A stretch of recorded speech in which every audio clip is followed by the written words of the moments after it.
Getting good seats at the Colosseum. That's an interesting title. These days, there are no good seats at the Colosseum. In fact, thanks to centuries of enthusiastic plundering, there are no seats at all. But when the amphitheater was whole, it had places for more than 50,000 spectators. Sheesh. During the great imperially sponsored games, when most of Rome's million inhabitants were competing for those 50,000 or so seats.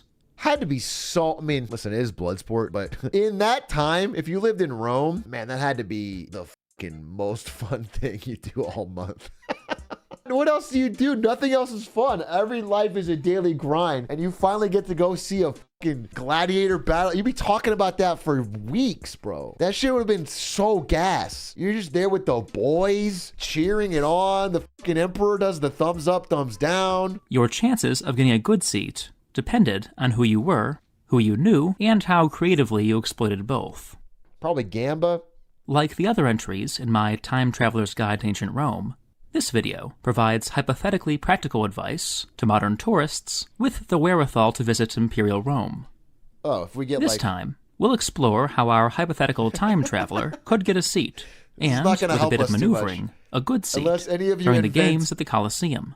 Time travel. Mr. Beast should bring this back. Wait, you don't even have to make it with death. I don't know how you do it, but just a fucking arena, 2 people. It's just UFC. I guess so. That is kind of UFC. But I was thinking with swords and something. Fencing? Fencing's so la-di-da, dude. Fencing doesn't feel brutal enough. Not even brutal, but like it's not visceral. It's not like there's too many rules in fencing. Use toy lightsabers. I mean, I think the solution is like, as technology improves, I guess VR fighting 1v1 with swords. So I can like be in a virtual arena and watch 2 people fucking go ape shit. I mean, that could be working maybe, but it'd have to be good quality. I mean, it can't be fucking Zuckerberg no legs metaverse. Seating in the Colosseum, like so much else in the Roman world, was regimented by social class.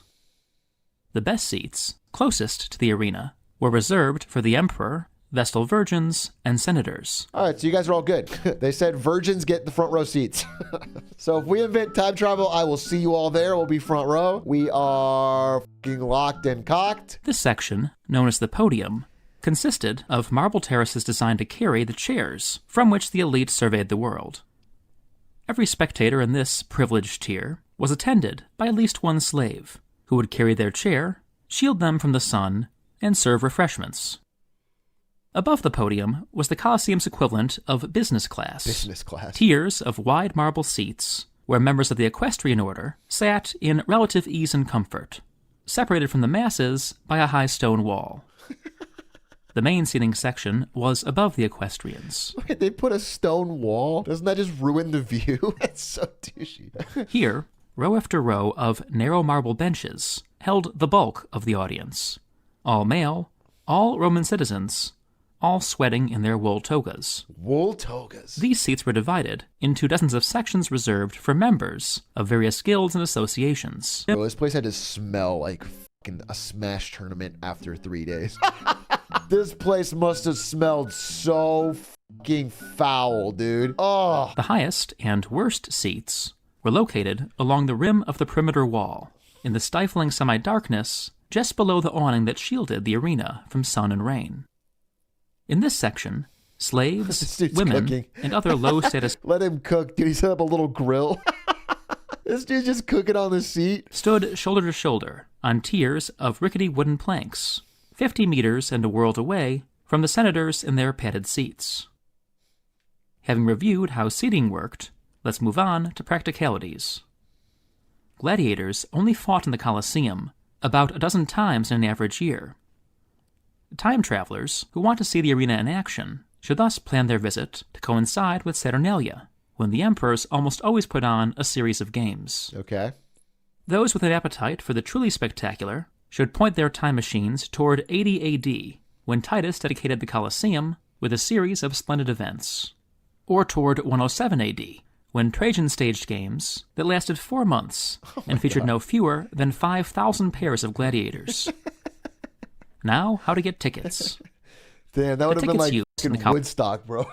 You're a Roman who just went on, it's like fucking Burning Man. You just fucking go every day for 4 months watching blood. I mean, it's like, you'll get desensitized. Were known you'll as get sick tesserae. of watching actual murder. Sometimes, tesserae were lead or ceramic tokens, Often, they were just shards of pottery. Whatever form they took, they showed 3 numbers: gate, section, and row. On the day of the games, a spectator showed his tessera to an attendant, Wait, so you had who your directed ticket on a him piece to of the proper pottery? gate. Okay, Ushers in the stands ensured that he sat in the proper section and row. cool. The games held in the Colosseum were free. Tesserae, however, were in limited supply. They were not sold. Instead, they were given in blocks to important individuals and guilds. These men and organizations could then distribute them as they wished to friends and Oh, clients. so you had to know somebody. Time travelers looking to get their hands on a tessera have a few options. Damn. Short of So if you're a guy who gets a block of tickets, you are the fucking coolest dude at the guild. I mean, that is probably the Roman social equivalent of fucking... just stealing one, I don't even know. which would be but, unwise for several reasons. You got Taylor Swift All these box options seats. begin with finding a well-connected Roman friend. If you've chosen your persona well, see the first video in this series for more advice on that crucial topic. This will not be difficult. After impressing a potential patron, ideally over dinner, more on that in a future video, time travelers will usually have to do no more than gently suggest to their host that they would like to attend the forthcoming games. The quality of the seat obtained by these tactics will depend on the identity of your patron and the nature Would of your love chosen to see persona. the games. Many prominent Romans had access to both guest seats in their own sections and client seats in the less desirable stands high above. You'll only be given one of the cherished guest seats if you manage to convince your host that you are both fascinating and important. One way of achieving this would be to You guys hint know that you're on YouTube, some right? sort of diplomatic mission, since ambassadors were customarily seated with senators in the front rows. A less risky strategy would be to simply present yourself as a person of wealth and distinction in your distant native land, and hope that your patron wants to be seen with an exotic visitor. I see.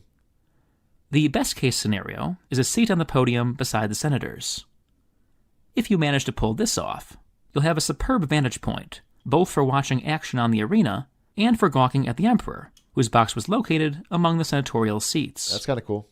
You can also look forward to a comfortable chair, Nice. gourmet refreshments, and fine wine. Nice. If your seat is located in the equestrian section, you'll still have plenty of legroom, but you will be sitting on hard marble, so bring a seat cushion. Okay, based. You'll also have to bring your own food, or be ready to order it during intermissions. I do that anyway. This is If your host decides this is- that you are not... This guy's just describing like Staples Center. This is like going to an NBA game at Staples Center. If you're sitting in courtside or you have a box, you're gonna get food handed to you, and it's great. This in is fact, fucking important, regular arenas and now. relegates you to the main seating section with his other clients. You can count on a narrow place on a narrow bench, where you will be elbowed, kneed, and otherwise jostled for the duration of the games. If you value personal... Did they have glizzies back then, mate? Might not be bothered with this whole time travel thing if it ain't no dogs. So if I were to offer you literally the ability to time travel to ancient Rome and experience something no other human being in your lifetime ever could, you would turn it down if you were unsure that you could get your hands on a hot dog back, even though you could have a hot dog before you go and after you got back. Understood. All right. Well, I do have a time travel machine, and I'm not going to offer it to you anymore. In short, get ready for a very long day. Finally, if the only seat your host cares to give you is located on the wooden benches along the rim of the arena, be prepared to stand all day. And know that, unless you happen to have exceptional eyesight, the action on the arena will be all but invisible. If this happens to you, I'd suggest traveling to a different era, finding a better... So sad. You're just cheering along, but you have no idea what happened. You're just hearing the roar and being like, yeah! But you're up there and you can't see fucking shit. And You have trying no again. jumbotrons? Nothing, dude. As always, there's more to say. But I am very jet-lagged, so we'll pause here. Interesting video. Never thought of that. Like the real practical realities of getting your seat in the fucking Colosseum. I just figured everyone just showed up.